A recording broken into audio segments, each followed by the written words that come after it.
DJ Day, how you doing? I am good, man. How you doing? Yeah, I'm really good, thank you. Really good. Just been doing loads of recording recently. I can't stop because it's just so interesting doing all this. Getting to speak to all sorts of people about the creative processes and the backgrounds and stuff, and it's where DJing's taking them and stuff, and the good and the bad. So yeah, looking forward to getting into it with you because I've been aware of you since about the mid 2000s. I'll probably get into that a bit more as we go on, but yeah, to kind of. Do you want to just take it from the top with us? How did you sort of get into music and DJing? You're Palm Springs, right? Yeah. Not exactly the hotbed for culture and music and shit, but there's people doing stuff out here. I'm not trying to talk shit. Basically, I just wasn't as ensconced or in the environment like say L.A. or other places that have burgeoning, thriving music scenes and shit. How many $10 words can I throw out in the first 10 minutes? All right, so check this out. So, yeah, man. I mean, there was always music around my household. I'm sure I've told this story, but for those who haven't heard, my mother played music constantly. My father played music by ear. He's self-taught. He's scored, documentaries and other things like that, and made his own music. So I'm sure that was an influence. And then, of course, hip hop. Straight up. I mean, I'll date myself because I mean, shit. Look at me. I got gray hair on my face, so it's not a real big surprise. But hearing Rockit when I was a kid was like a transformative moment for me because I had never really heard scratching at that time. I was still little, and I remember just playing that part, like the Grand Mixer DST. Those cuts are so identifiable to this day, and I still. On a side note, I still go back to that song as a reference point in terms of the climate with scratch DJing today in particular is so like it's a video game or it's like a sport. Like motherfuckers going 100 miles an hour, who can be the fastest, the most kind of meticulous and crazy with their shit. Whereas if you think about Rockit, to this day, can you sing that scratch? I know I can. I'm like, right. Yes, that to this day, something so simple was so indelible and profound that lasted fucking decades, dog. So I mean, you got to look at it, and we'll get more into this. I think I would like to about the music side of everything that we're doing is music. When the DJ shit, especially the scratch side, which I'm in a weird space with personally, but when it comes to the scratch shit, it becomes more competition than music. And I mean, I talk to people like D Styles and other people on the low about all this because no one's giving room to breathe, or very few DJs are giving room to let music breathe. But yo, I'm sorry, man, I'm getting way the fuck off topic. So it's gonna be a nice meandering conversation.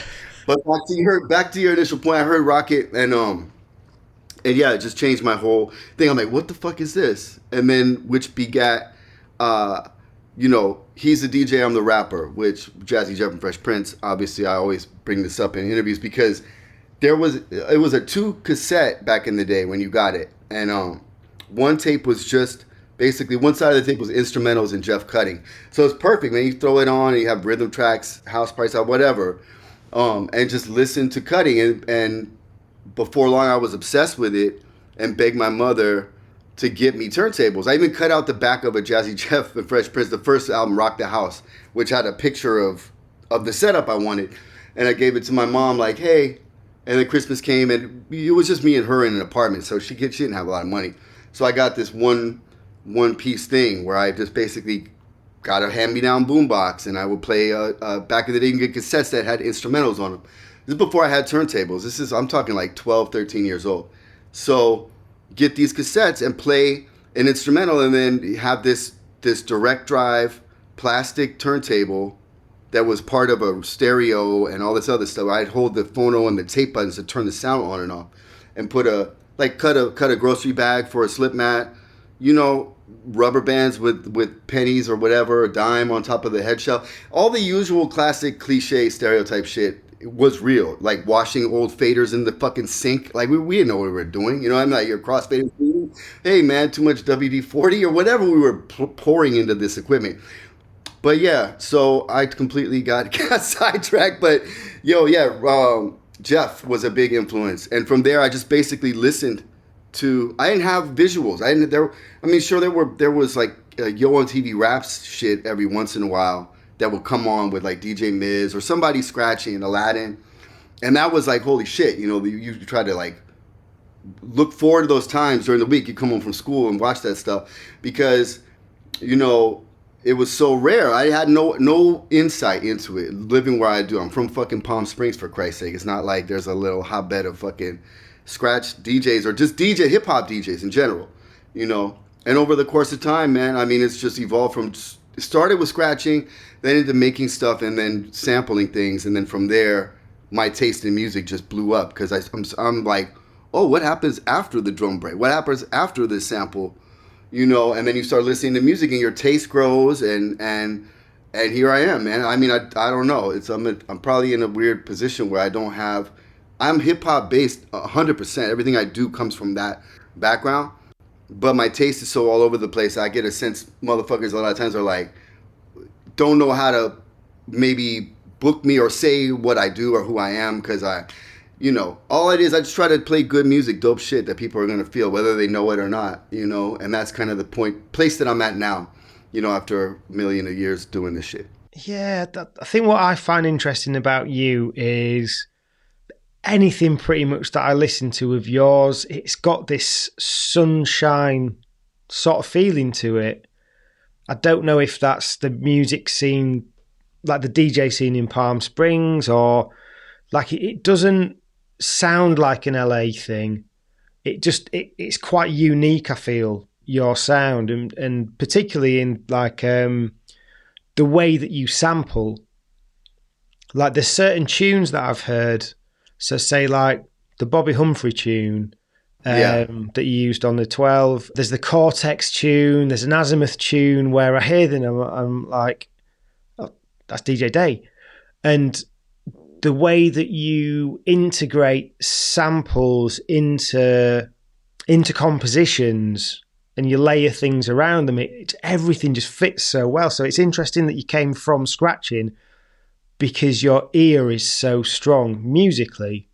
Like, were you musically trained as well, or was it just being around your dad doing the music? I mean, there was, like I said, there was constantly records being played in the house, from the Carpenters to like Donny Hathaway and Roberta Flack to the Beatles. You know, there's like a lot of music always. But I mean, yes, my dad is self-taught and plays and composes music. But I guess the closest to formal would be I was in a formal background. I was in like fucking band in like junior high. Yo, speaking of, I just had an interview for a potential thing coming up that involves other musicians, and they were asked if I had been in a band, and I was like, oh yeah. And they're like, really? And this is a high profile thing, so these people were talking about big bands. I was like, no, band like in junior high, you know. like I played the triangle, man, in junior high. Come on. Nah, but I played drums and stuff. I was in madrigals, which is a fucking singing thing, which might be where that comes from. And I like harmonies a lot, as probably people could tell from what I do myself and what I also sample.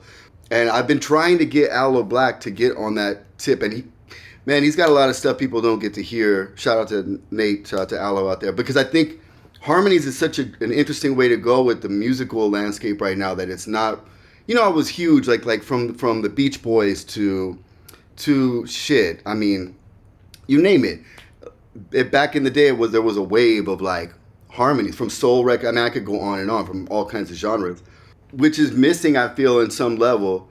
So I don't know, man. Well, we can go. I have a lot of different thoughts about music. We can go anywhere. Yeah, that's interesting about harmonies, because I was listening to one of your mixes yesterday, and you played one of the Dungeon tracks. And Dungeon are like Norwegian or Swedish metal, but with like a really like nice sort of harmonic element to them. Yeah, and it's just different. Some of their tunes are amazing. Yeah, if you haven't listened to Dungen, I highly recommend it. It's Dungen. I saw them play live at Pappy and Harriet's years ago, and it was amazing. But yeah, they're a really dope group. I'm a big fan. So like, yeah, that De Tartide song, I just mixed it because it sounded right. That's the whole thing. It's like, man, it never shuts off for me. Like, I'll be doing something and I'll hear something that would, in my mind, mix or blend or sounds like it, whether it's a chord progression or certain chords by themselves, whatever, constantly reminded of other things that sound like it. And by that, I just end up going, even if it's disparate, weird shit that wouldn't make sense on its face to blend together, there's ways, you know, and I use that even in DJing when it's trying to get from one genre to another. Like you don't want to make a hard right turn most times. You want to kind of like do a layup and then get to that place. So even different genres, like okay, if I'm playing hip hop and I want to get to Brazil, then I'm playing some hip hop shit. Then I can go into, let's say, I don't know, the Dilla joint or whatever, and throw in some drums, and then go into samba drums, then go into Brazilian. So it's like kind of looking 3 or 4 songs ahead at times with the DJ thing. And dog, this is gonna be all over the place. Just know, because my mind just works like that. But yeah, it never really stops for me. Like music doesn't stop for me. I'll be in fucking the grocery store and like singing some shit, whatever. It just, and I'm cool with it. I like it. It's fun for me, and it works to my favor in what I do for a living. So, but yeah, man, I just love music, and I love music that I can feel, you know. But yo, there's a space for everything. Aggressive shit, fucking party shit, whatever. You know what I mean? Like, but for me, I gravitate to more of a like a warm hug, bathtub, nice, relaxing, chill type of energy underneath there somewhere. You know, melancholy at times for sure, you know, but that's life. It's good and bad, and the reconciliation of that and the balance of those two things within you. So they're gonna overlap. Yeah, like it's something I find weird, like because I sort of got into DJ in early 2000s, and I would get people going. You know, I was very kind of all over. I might play a bit of, I don't know, Zeppelin. I might play Skilo. I might play The Prodigy. Might play Rage, or what. You know, I'd kind of go here, there, and everywhere. And before I started to overthink it, I was a bit more, maybe not fearless, but maybe more open. And then the more I sort of learned about music, the more I started overthinking decisions and stuff, and then just playing it kind of safe and things like that. And then I went away and came back, and I don't think I've had to play to a dance floor. Like, I just play to people that are eating chicken from a van or whatever. You know, I kind of like doing it because it's that same thing of like quite sort of gentle, melancholy stuff where I like to be able to create an atmosphere. But if there was a dance floor there now, I'd shit myself. Yeah, and that's another interesting place to navigate in the current climate of everything, of music, from big major acts and major artists to indie people and everything in between. Before I touch on that, because it feels like, especially since COVID, the ground is constantly shifting under our feet collectively as people who are in the arts in any capacity. But I do want to say one thing. You're talking about DJing, you would play like Rage or Zeppelin or you know, go all over the place. The one thing I've learned, and I've learned this from watching people like J-Rock, Lefto. I've learned from just watching different DJs, and then and myself, and just knowing, you know, if you're gonna play some shit that's kind of bold or like, you know, a big ass swing for the fences moment, that's not some like stupid ass fucking shit like that. I'm talking about J-Rock playing like a minute and a half long answering machine message in the middle of a set where it's just like, hey man, I was shit like that. You gotta grab your nuts when you do it. If you're gonna do it, man, have some fucking shit behind it. Grab your shit, own it, do it, because otherwise it translates to, if you're not sure, if you're unsure, you're kind of like, oh, this might be funny, it might bomb, then you know, those times you gotta fucking grab your nuts, dude. You either do it or don't. You know what I mean? Like, not to sound like go big or go home, but if you're gonna do that shit, you gotta have confidence behind it. You know what I mean? And let the shit go where it's gonna go, or just do it, play it safe. And there's no right or wrong to this. It's just different styles of approaching this craft. So just to go back to your timeline a little bit, and this can go wherever. I've got a few sort of questions from Case, but like, so when you first started DJing, then, and you were doing the scratching, were you doing battles and things? Nah, I've only been in one battle. It was like 1999 out here. Nah, man, I've never been the battle type dude. It's just more, you know, the scratch DJ situation right now, and I don't want to sit in this fucking pool for too long, but it's just it feels like it's being driven and steered in one direction so strong and so hard that anyone else doing things and isn't going to be heard. And I also don't think that there's enough pushback with variety in terms of scratch DJing. Let me just address this now while I'm here. Fuck it. You know, I talked to some quote unquote major people in this world, especially in the scratch DJ shit. And you know, I really wish people would look at it. It's music, dude. At the end of the day, what you're doing is music. Now, I don't like sitting and listening to people jack off and fucking go a billion miles an hour nonstop. You know, that shit's not musical to me at a certain point. I can respect it, you know, but where is like the emotion, the soul? Everything's so robotic, dog. It's like you do these scratches and you learn these drills and you get the muscle memory down and then you just do that for infinity. Like, what the fuck? I don't know, man. I just feel like people need to relax a bit, man. It's like a goddamn sport, you know what I mean? It's like video games. People playing, you know, back in the day, the California games, mashing these fucking Nintendo buttons till their fingers bled. Well, it's like listening to, if you think about guitarists, you've got people like Steve Vai, Megatech, Guitar Pyrotechnics, and then you've got people like Albert King, on the other hand, that plays one note, plays it well. We have a shitload of Steve Vais and very little Albert Kings. All right, let's put it that way. I have nothing against the style. I like it. It's dope. Everything has its place and there's a time for all of it. You know, but for me, just seeing the landscape out there being just dominated by one thing, and it's great, man. Yo, there's some kids coming up, man. My man Reina in Japan, dude. I mean, amazing boundary pushing shit, and I'm all for that. And it's happening so quickly, like the acceleration of everything, you know, is happening. It's unprecedented. But yo, anyways, I'm just saying, scratch DJs out there, man, let's just try to make it more musical. I don't necessarily mean scratching instruments. I'm just saying just your flow and things instead of, yo, compliment, don't combat the music. That's the mantra for every fucking thing I ever do at all when it comes to making music in any capacity. Compliment, don't combat. That comes through, I think, in terms of your composition and arrangement. Just another note about what you were saying about scratch DJs, and you mentioned D Styles earlier on. I think it was after we were rolling again. Yeah, I thought if I repeated myself, sorry, but yeah. Yeah, I mean, shout out D Styles, what an incredible DJ. But also, I learnt scratching through Cubert's Teach Yourself to Scratch DVD. And if anyone gets the opportunity to see the bits where he's demonstrating the most basic scratching that you can do, baby scratches and transforms and stuff, he's doing very little, and he's just like the absolute Zen master, really, isn't he, of scratching? He's incredible.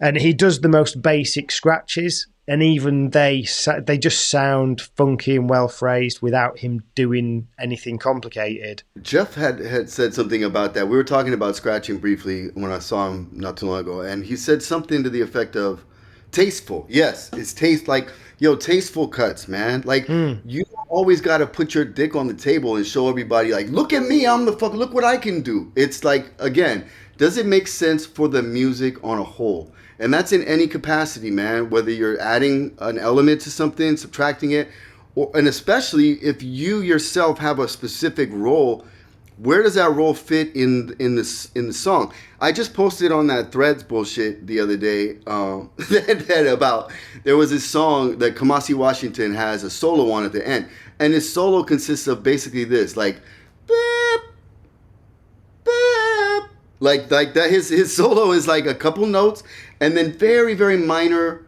like, accentuating the shit, but not getting in the way, not stepping on the music, not stepping on it for, yo, it's the Kamasi show, everyone, check this out. You know, I wish more motherfucking people would adapt that mentality to what they do, because it ultimately becomes more enjoyable for the listener on the other end. Just to go sort of the polar opposite of the scratching. Yes, let's, please. How do you feel about the Andre 3000 album?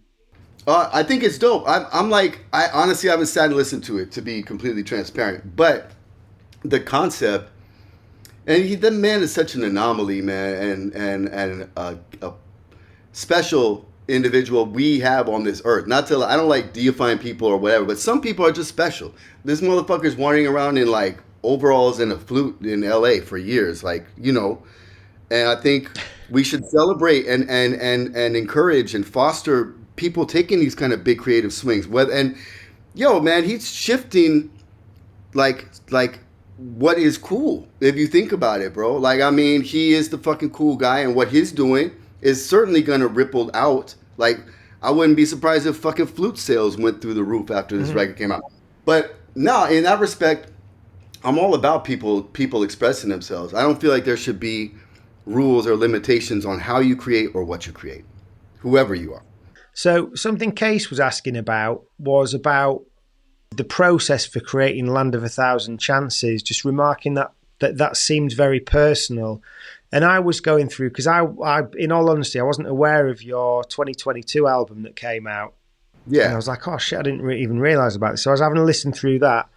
And because that was an interesting one because of, I think, the length of the tracks and the amount of tracks, but also the titles sound very, very personal on that.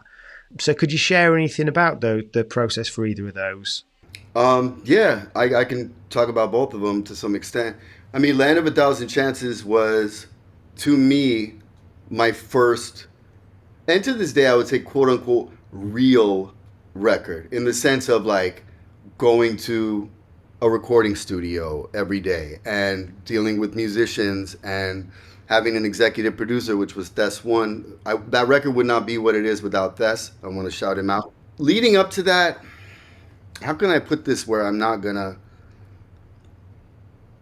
Leading up to that was a lot, man. I have been doing a weekly DJ night at the Ace Hotel out here for many years, and that lifestyle, especially weekly and then traveling and everything, it's just not conducive to having a healthy life in general. At the time, especially, I didn't know what the fuck I was doing. I know a little more now, I'd like to think, but back then, I'm just out, and my behaviors and shit were affecting other people, and ultimately, I mean, there's clearly a lot more to it, but yeah, Land of a Thousand Chances kind of discusses, or I don't know, discuss is the right word. There's a lot of like little things in all these records, man. Whether it's memories of my own or not, shout outs, in jokes to people, whatever, you know. But that particular one centered on a really uh, complicated time in my life leading up to a divorce, and then fast forward during COVID, I guess at the end of COVID, and then I made Life After You, which and yeah, I mean, in terms of things being personal, yeah, I that's just how I tend to do things. I mean, clearly the Erica Badu remix or other shit I've done is not inherently personal, but like records and things that have my name on them solely, yes, I feel like it has to have some kind of personal reflection. At this point in time, I might make a fucking disco record. I don't know, but from what has been done so far, yeah, that's how it is. So Life After You, I was like, yo, I was so comfortable in the setup. I was staying back.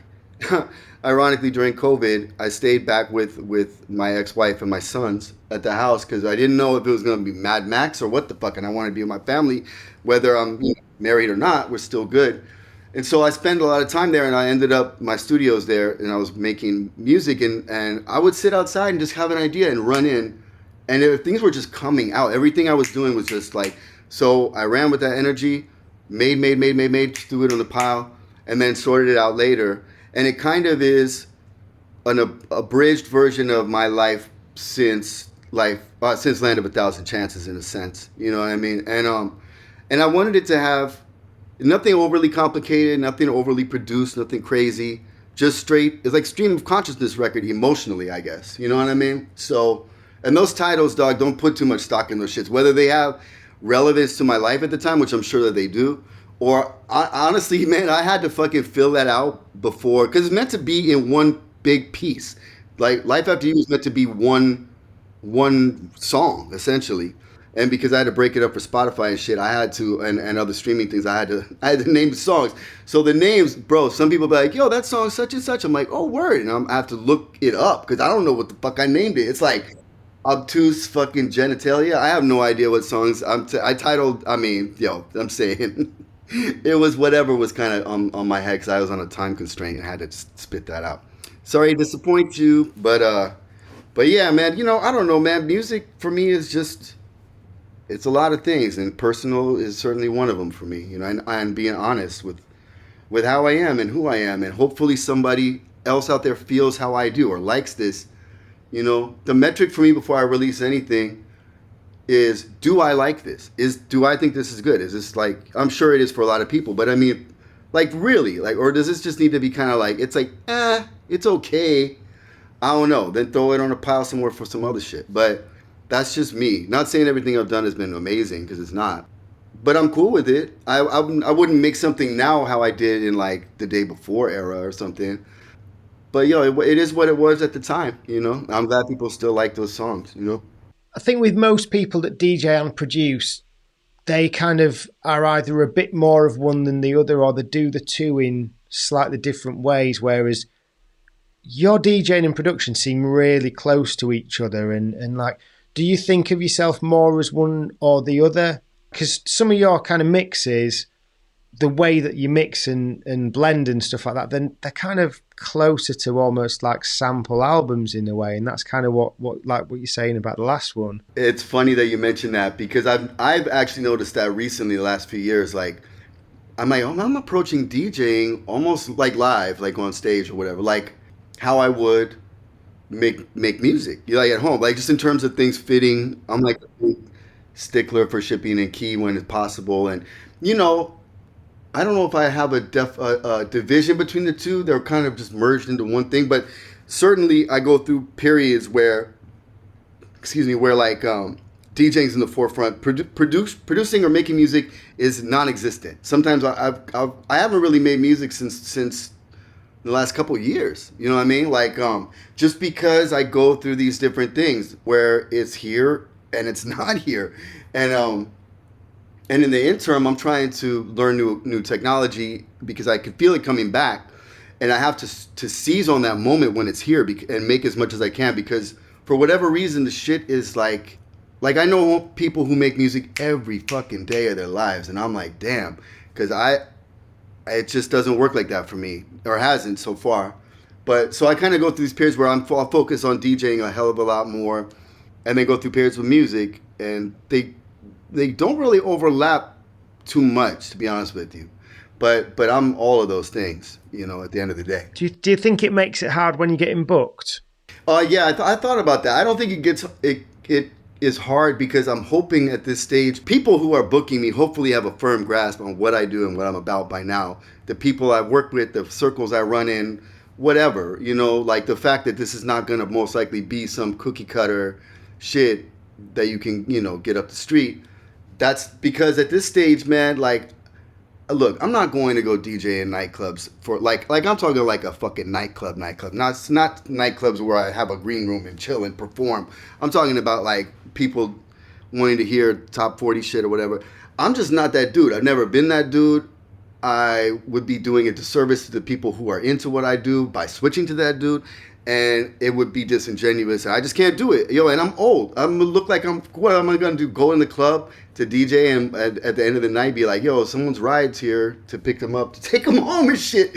Like, yo, fucking somebody's dad's here to pick them up. Fuck that shit, man. I'm like, nah. I'm trying to find different lanes. So, you know, because to me at this stage, I gotta be myself, and I'm gonna lean hard into that shit. Like and hopefully people will go with me, because the things in my mind that I want to do are not necessarily conventional or what a lot of other folks are doing. That sounds fucking arrogant in a way, but you know what I mean. I'm just saying, like, dog, again, grab your nuts, go out there, be you, and I'm gonna see what happens, because trying to find a middle ground where you can express yourself and not alienate the people on the other side, especially in a club. So when, yo, I don't know, man. Like I said, it's a kind of an evolving thing. But yes, for me, I feel like I'm just gonna be me, and I'm gonna play weird shit, but it's all gonna be dope, and it's all gonna be cool, and I'll play some stuff that you know. Obviously, I mean, I'm not above doing that. I played motherfucking Mariah Carey records and shit. I'm not fucking too cool for school with that stuff, but it's just not what I want to do right now. You know what I mean? Like, I feel like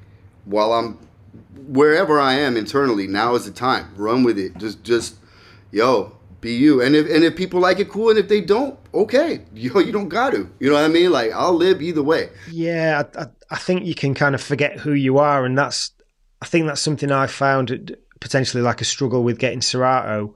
It's like great that you can get everything, but then it's easier to be something you're not, because you can get the tunes that you wouldn't go out and make any sacrifice to buy. You could just download them for free.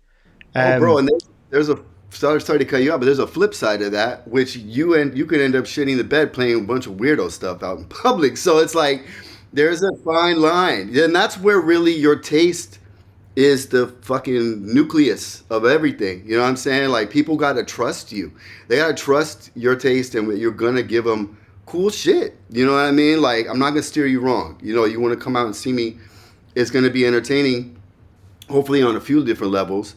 And yeah, man. I mean, yo, I don't know. I'm just saying, it's who makes the rules, dog? Like, who makes the fucking rules of what we're supposed to be doing right now? Like, I feel like no one knows what they're supposed to be doing right now.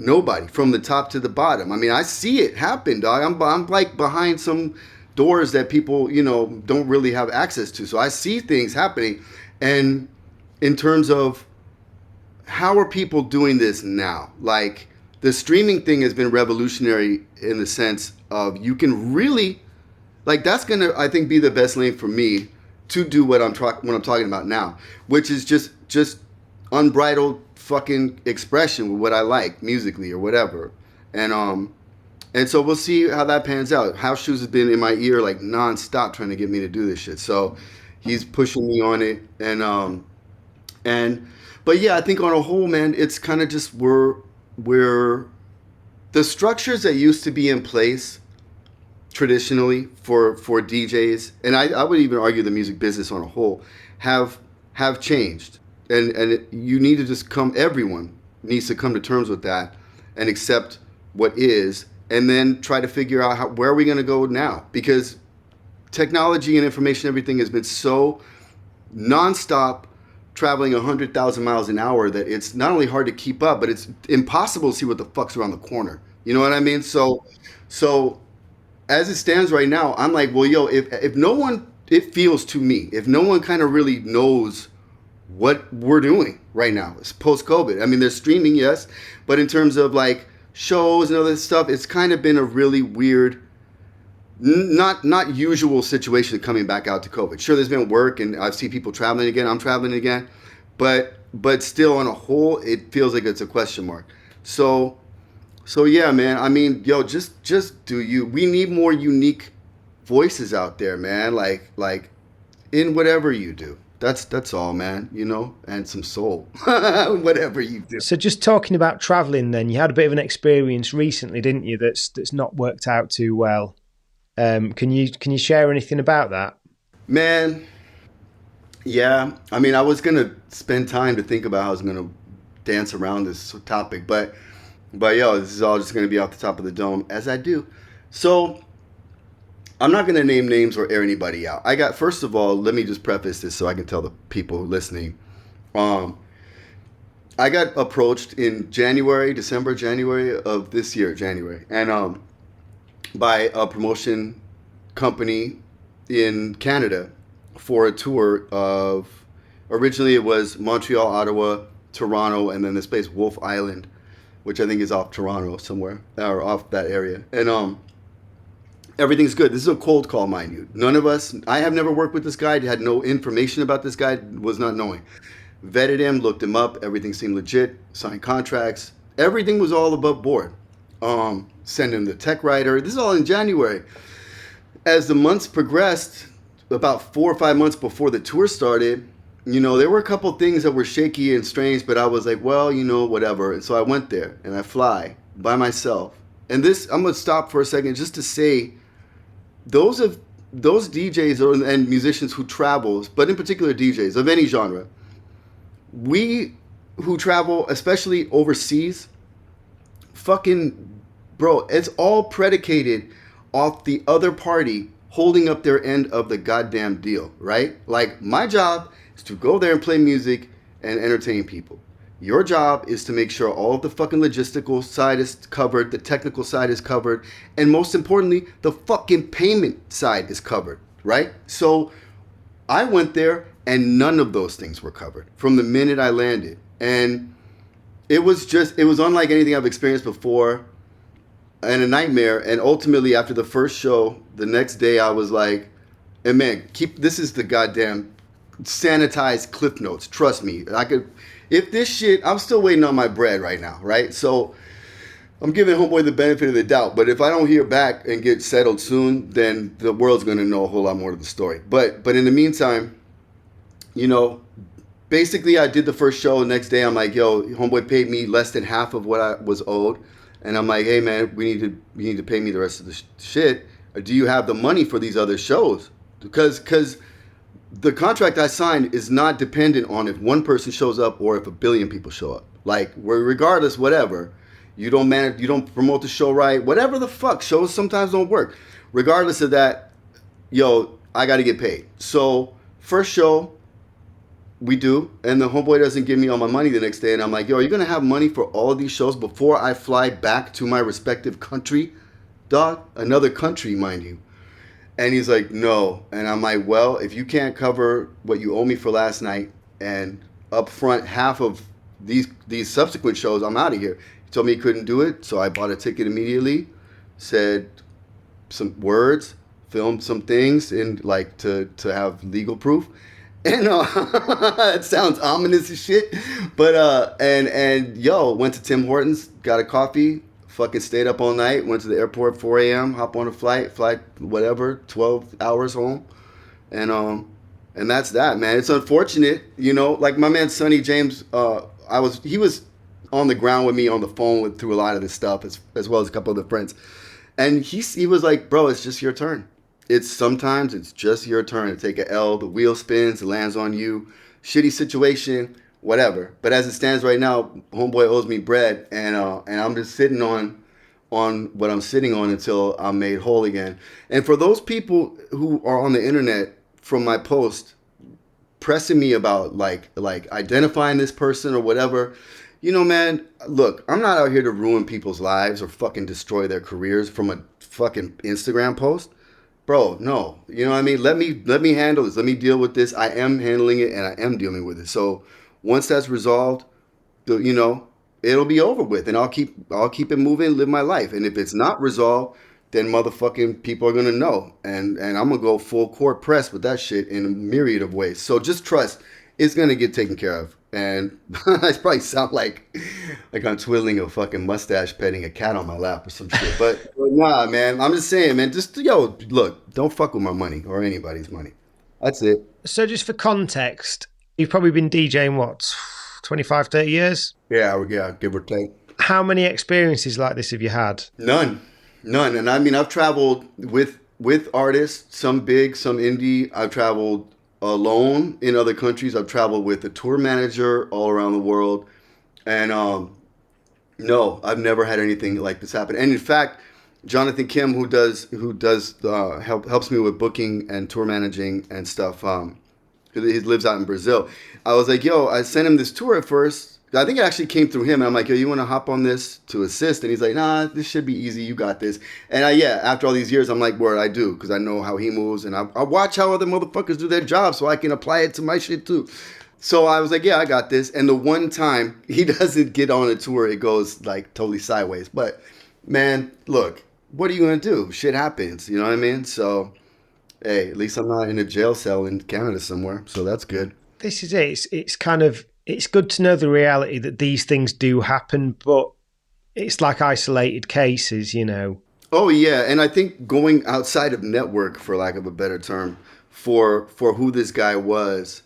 And again, I vetted him. He had brought, you know, big acts, legacy acts up there. So this wasn't like Joe Schmo up the street like, hey, I got, you know, a box of blunts for you. It was like legit, man. Like per diem, the whole shit. So yeah, man, it was an astronomical dropping of the fucking ball in every conceivable way you could do it. So just going back to like the good side of gigging then, which is obviously a lot of it. So you've been quite involved with the Do-Over, which is kind of a legendary sort of party. Can you talk about the experience of that and how you got involved? Love those dudes. Been lucky enough to work with them for a long time. Been all over the globe with those guys. And a host of other people, you know, other DJs and great human beings.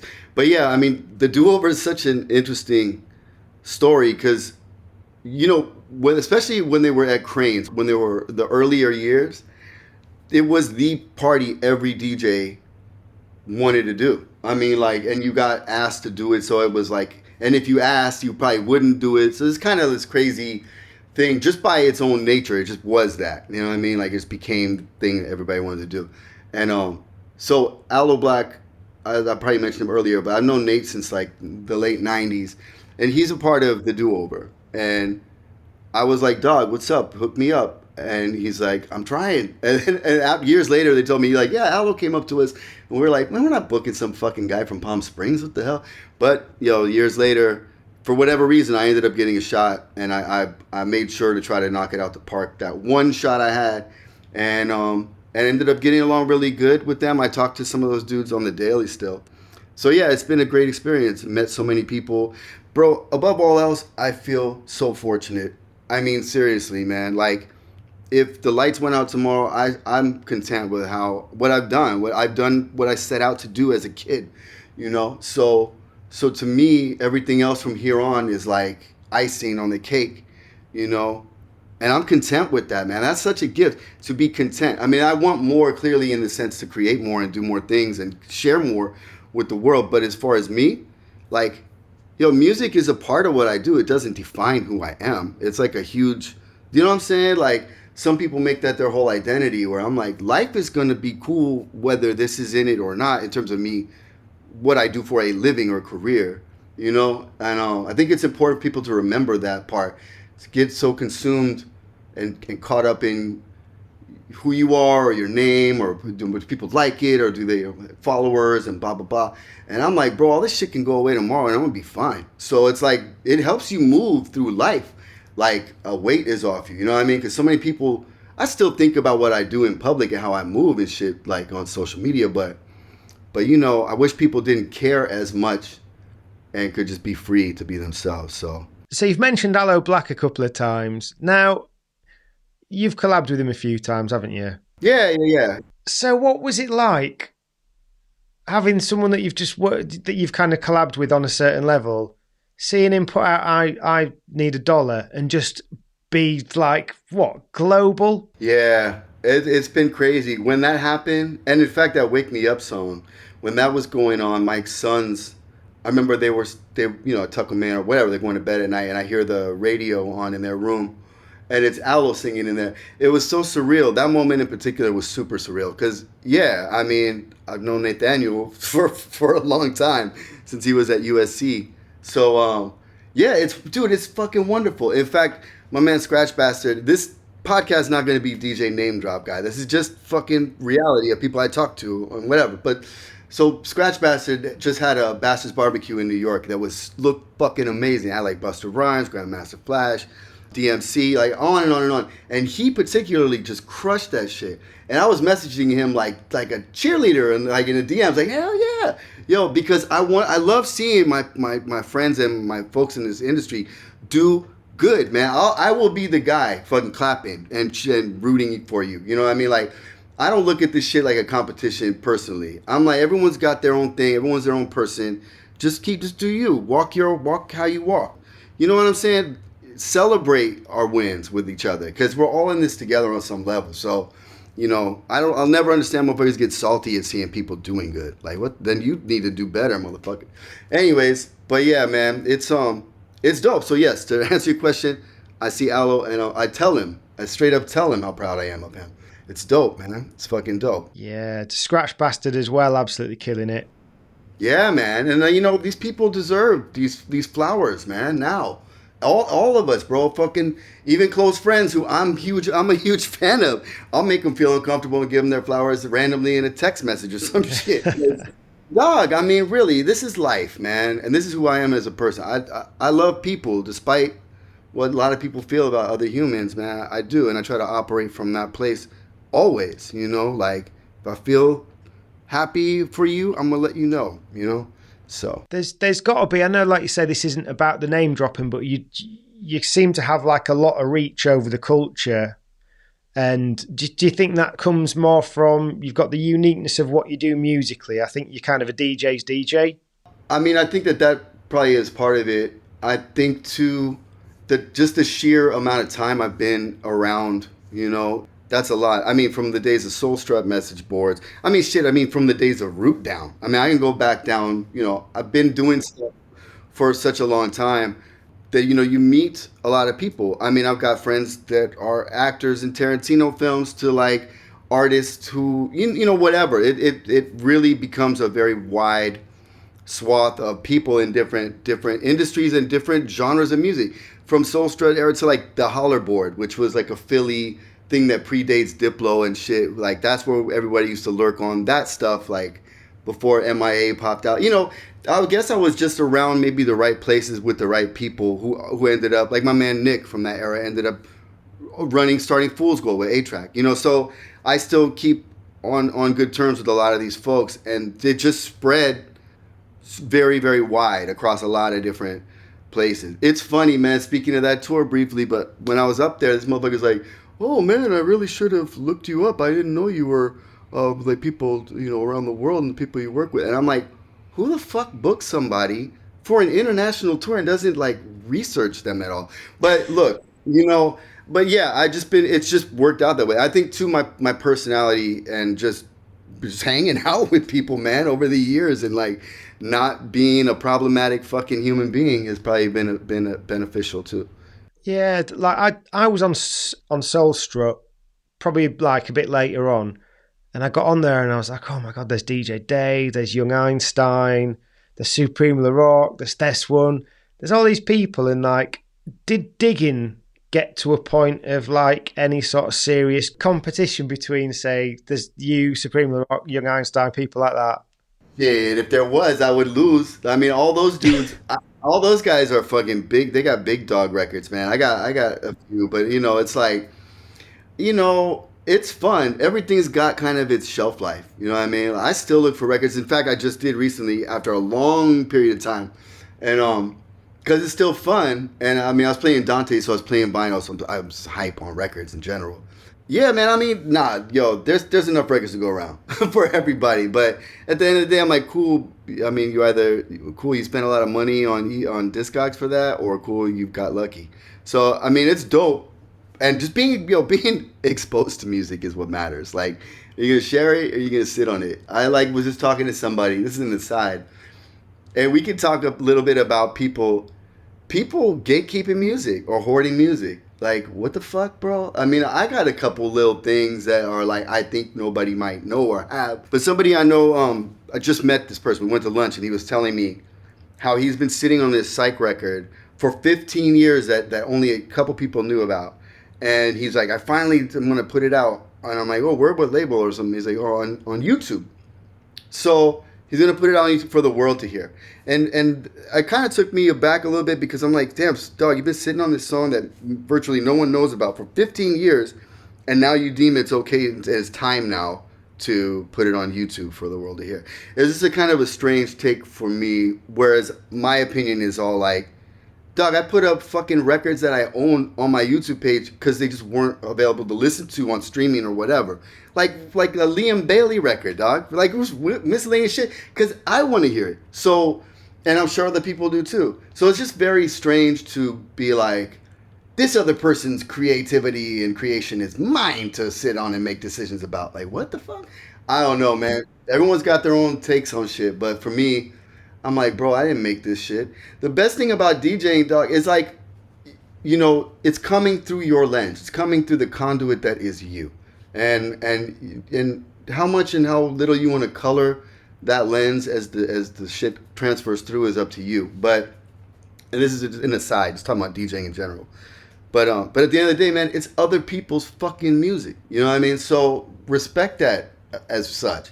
And I'm not taking shots at this guy. It's just his prerogative. But I just don't understand that in any meaningful way about anybody sitting on stuff. But I have friends that do it. Shit, I do it too. So it's a really weird area to be in. But, Yeah, like I noticed you've got the Bobby Caldwell when you were moving around, the heart-shaped one.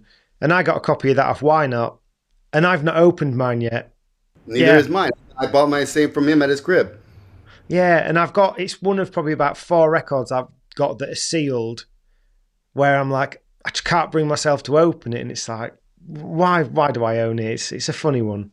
Because that particular record is like a novelty. It's the first of that I know of before Mayor Hawthorne, like heart shaped record, and it's fucked up because back before I knew better about records or was even into Bobby Caldwell really, I used to pass those up all the time. There was a place in San Bernardino called Groove Time. It might still be in existence, but in the mid '90s, like mid to late '90s, that place had everything. I was going back even longer after that, but they used to have a ton.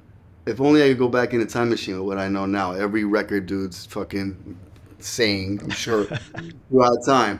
But yeah, Linda Perhacs I passed up out here for like $1. Bro, it's a lot.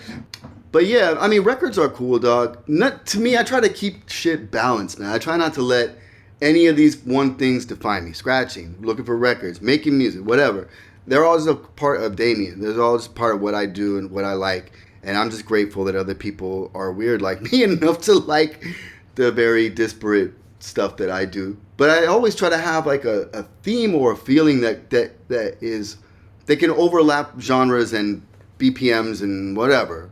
You know, some kind of. I remember I played Jeff's stream at his house a couple months ago, and when I was done, he was like, "Yeah," like the next day we were rewatching it, and he was like, "Yeah, there's feeling, there's emotion in it," and that's not something that's conscious for me. That's just what it is when I do anything with music. I don't know. That's just who I am. I've come to accept it, and now I'm come to embrace it because it's honest, dog. It's really who I am. So it's like I'm not here to contort myself for other people, dog. At this, I'm too fucking. I've been in this shit too long. I'm too old. Fuck all that. I'm just trying to make dope shit and just be a doper me. Period. In all the ways. So that's where I'm at right now. Yeah, when you mentioned Jeff's, have you been to his playlist retreat? I've been to every one of them. Yep. So when you get the call up for that, is that like a bit of a badge of honor? Because it's kind of a bit of a. You've got to be serious to get an invite there, right? Yeah, man. I mean, it's. I'm just trying to think back because it's changed over the years. But the very first year I went, that was the first year they had it. They had it 5 years in a row, from 2015 to right up to the pandemic. And first year, bro, was very small compared to the other ones, and it was like handpicked, like titans just sitting. Like I'm like, what the fuck? Because this is before I knew everybody really. So, I'm coming in. I go to ladies. Yes, they have RVs basically that sleep 5 or 6 people on his premises. And I remember going to sleep one night, the first year, going in, and no idea that Lord Finesse had come, and just went right to the RV to go to sleep. So I'm coming in, he was in my RV, and I'm like, it's sleeping above me in a bunk, and I go in and I'm like, and standing there, and it was so surreal. I'm like, Lord Finesse is fucking snoring right now. I'm just like, yo, where am I? Or like, smoking a cigarette. I mean, with smoking a blunt with fucking Redman or some shit. Just surreal ass moments, and there's so many I could go on and on. But to answer your question, yes, always an honor. I never think I'm gonna go. It's just maybe I'll get the call, maybe I won't, and it's. The biggest gift from the retreat for me has been to meet so many people, like-minded people, good, genuinely good people. And shout out to Jeff. Dude is a unicorn. I know everybody, Jeff is Jeff, but as he's a unicorn in this industry and in this world, man, he's a sincerely good human being, man. Like, I mean, it's very rare to find. And he cares about the future, he cares about the culture, and he cares to use his position to help other people. And those things need to be fucking acknowledged to me, So I'm very grateful for Jeff and Lynette and the whole family and everybody involved with the retreat. And yeah, it's an honor. It was overwhelming the first year, dude. Like, I mean, I could go on. It would be name drop mania if I start talking about the retreat. But no, I mean, just like looking up, and it's like and I'm like just scratching with Shortcut in the morning in some room, and I look up and it's like DJ Scratch, Spinner, Rich Medina, Jeff, just standing watching. And so it's like no pressure.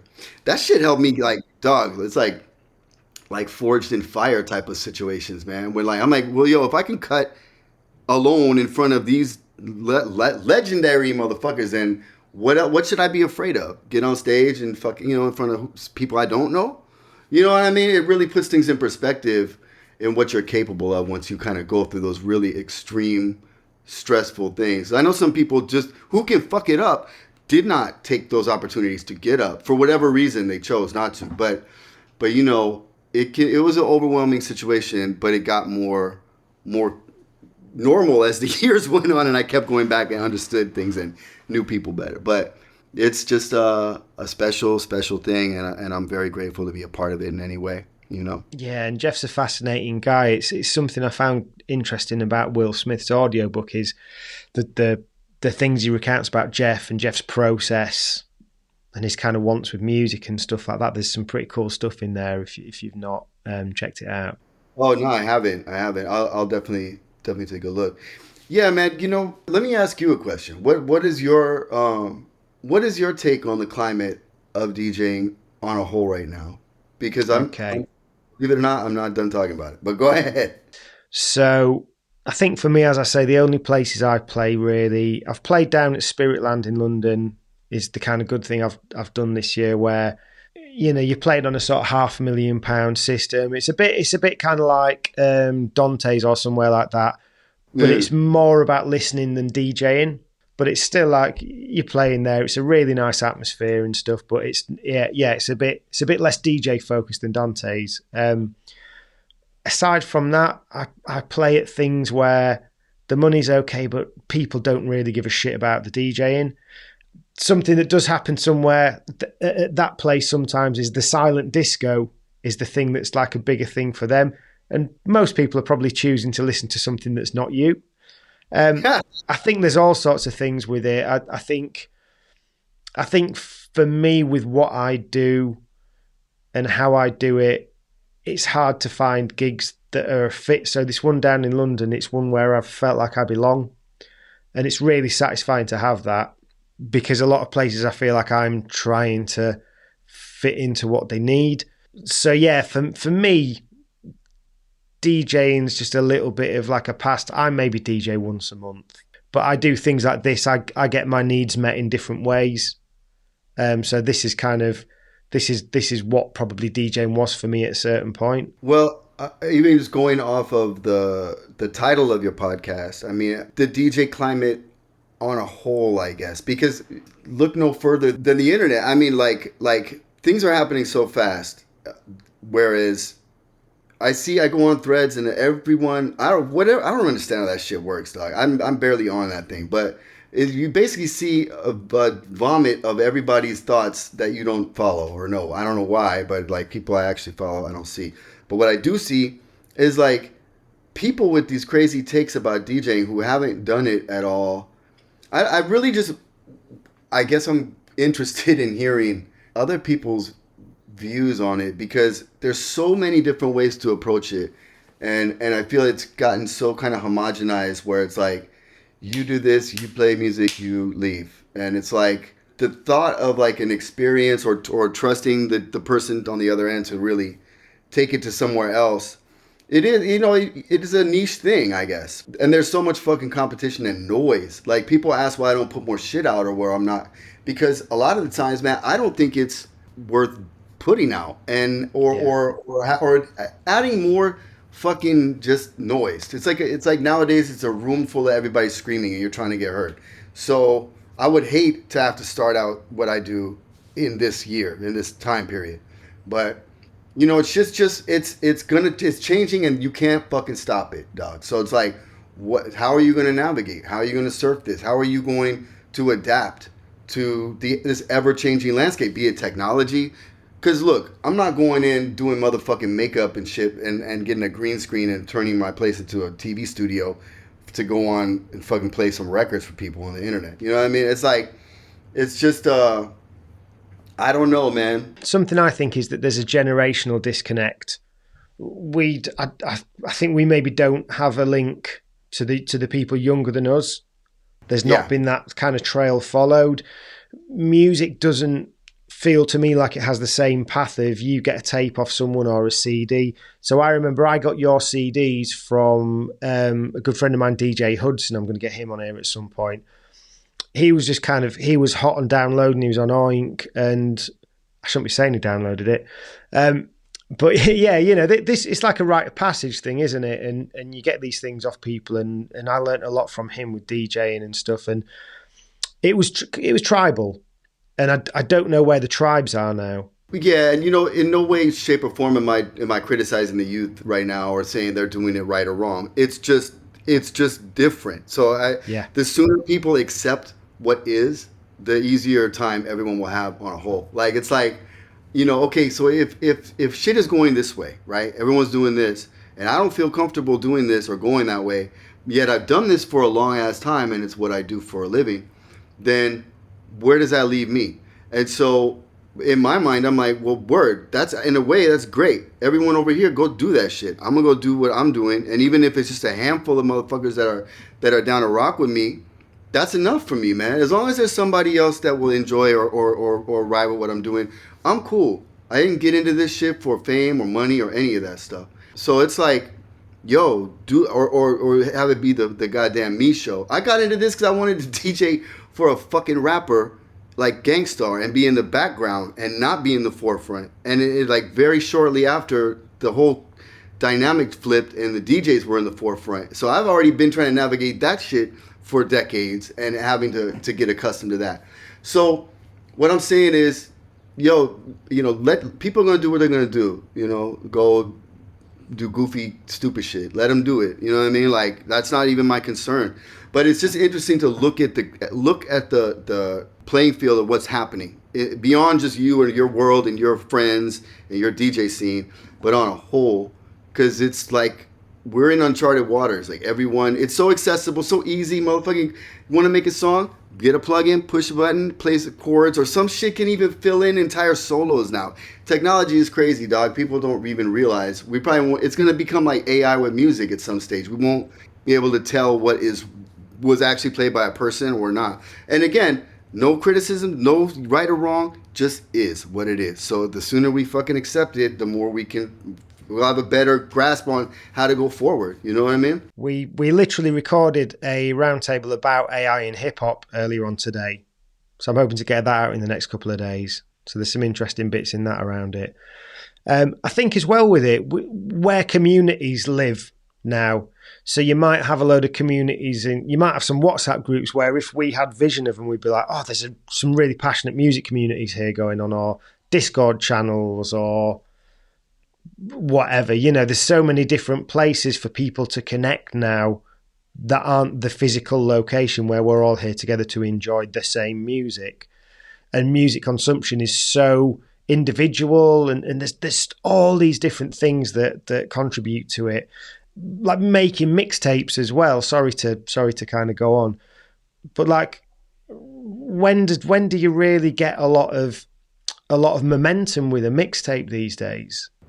Yeah, that's interesting. Yeah, that again, changing climate. No one knows. Nobody, not that I can see. Nobody has a concrete grasp on avenues that used to make sense and used to be financially viable or whatever, beneficial to your career in any way. That's like this is the blueprint. You know what I mean? Now blueprint got burned up during COVID, right? So that's how it feels. Like everyone's kind of just like, all right, we got motherfuckers over here doing edits, selling on Bandcamp. We got people doing here. Everyone's got that, they're settling into their respective things. And you know, talking with Jeff, he made a good point about the streaming thing. Because that's like it's a very primary big part of what he does now is streaming, and that gives him the opportunity to pick and choose things that he does want to go out and do, and you know, you have to factor into there is certainly age ranges and things like that have adjustments that need to be made. Like I said, I'm not trying to be the old fucking somebody's dad up in the club picking them up and shit. And also with streaming, people my age or even younger than me aren't going to the club really, or if they do, they're not going to want to probably hear the shit that's being played. So people with streaming, if they have a consistent base and consistent thing that they do, you've got people who would never otherwise either see you DJ or go to the club at all. You know, so I see all that as a plus, nothing minus with that. You know what I mean? And plus you have creative freedom. So that's that's on deck for me because I really feel I could talk this all day, but it won't make sense until I do it. You know what I mean? So that's where I'm at, really. It's a really good point. Just one more thing that Case asked us to do is he asked if you could share the Flying Dutchman story. Oh wow, really? Okay, yeah, yeah. Lefto. Speaking of second Lefto mention in one fucking podcast. Years ago, I was on tour in Europe and a solo tour on Europe, and with John Kim. And as it so happened in Belgium, I had a gig with Lefto and J Rock, and there I don't know 500 to 1,000 cap club, rowdy young kids. You know, Lefto plays all that cool, like wild shit, and so I DJ. Man, not good set. I really was not happy with my set. J Rock gets on, and now I'm just standing on the stage just watching him. And he's playing a bunch of, he's like playing Dilla stems. This is a long time. This is like 2013 or some shit. But he's playing Dilla stems at the time. I was like, what this motherfucker? So as I'm geeking out, I see this giant guy running on stage from the other end of the stage. Like I'm looking at the direction. He's coming towards me. Running on stage with two security guys. It's like 4 a.m, bro. Like what the fuck? So packed room. This dude runs on stage like a psychopath. J-Rock's playing records. Homeboy tries to jump back into the crowd with the security chasing him, and there's I don't know, maybe a 4-foot gap, and then a barricade on the other side.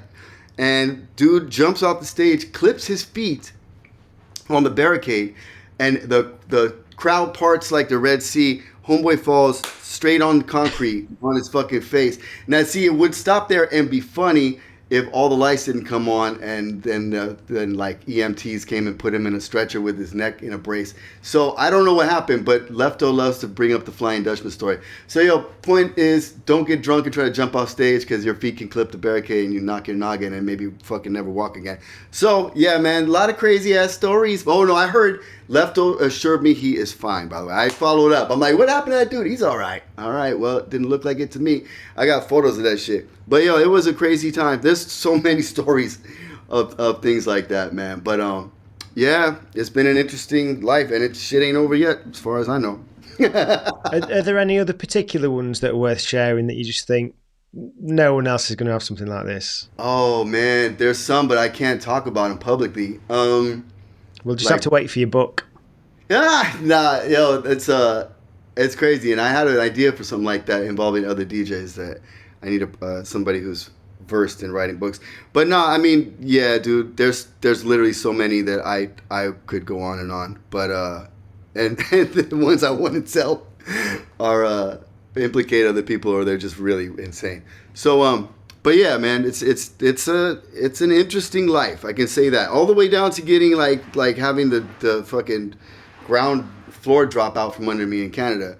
Even that was an experience. I'm like, damn, this is wild. I've never been in this situation before. But yo, I'm fine. You know what I'm saying? Like, just try to look at everything as a learning experience in some capacity, you know, good or bad.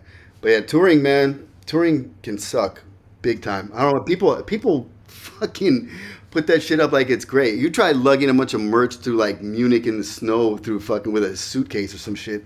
Yo, it can suck, dog. But oh, yo, I'm fortunate. Don't get it wrong.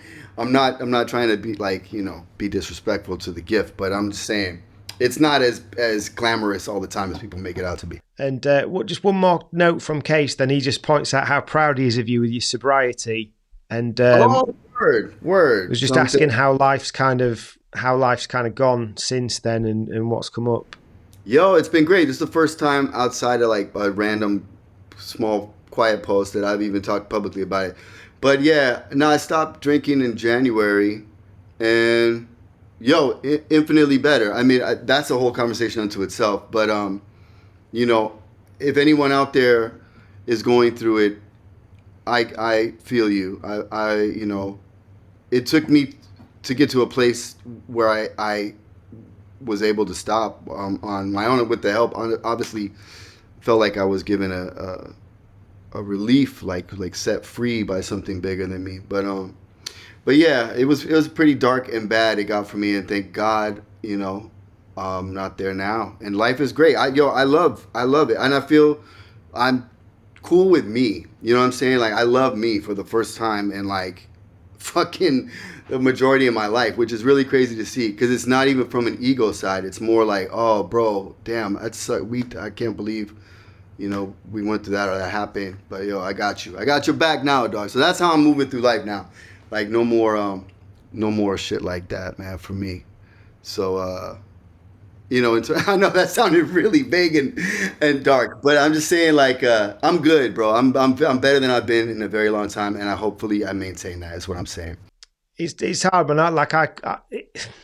it's something that is of a lot of interest to me for a variety of reasons I won't kind of get onto. But yeah, I could have loads of different questions about that, so maybe it's a conversation for another day. If you want, sorry to cut you off. If you want to talk to me outside of this podcast, by all means, and anyone else, if you know, I'm still fresh and new to it, but I've been battling this thing for a very, very, very long time. So you know, if anyone feels the need to reach out or whatever, if I have the ability to help them outside of you, I'm more than willing to talk to you once we hang up or whenever you got a minute. So the door's open, dog. I'm here. Appreciate that. Yeah, man. Do you want to shout out your socials and things like that where people can get your music? Yeah, it's all at DJ Day. You know, all the usual suspects. Instagram. I'm not on Twitter because I refuse to be a part of that shit, and I'm not on Facebook either. So, but you know, Bandcamp, whatever, Spotify. Hit my website, djday.net, and my OnlyFans is no, I'm playing, but no, that's the gist, man. I'm just out here trying to do me and learn new technology, man. I feel like I didn't make music the last couple of years, so it's like I'm in a race to catch up with all this shit that's advanced and changed. It's really exciting, man, honestly. So, you know, that's where I'm at right now. The future's open, everything's open, and I'm embracing whatever comes, you know. Great stuff. Thank you for having me, by the way, bro. I really appreciate it. No, I appreciate you, man. Thanks for coming on the show. Absolutely. And holler at me later, man, after this if you want. Will do. All the best. All right. Thanks, everybody. Peace.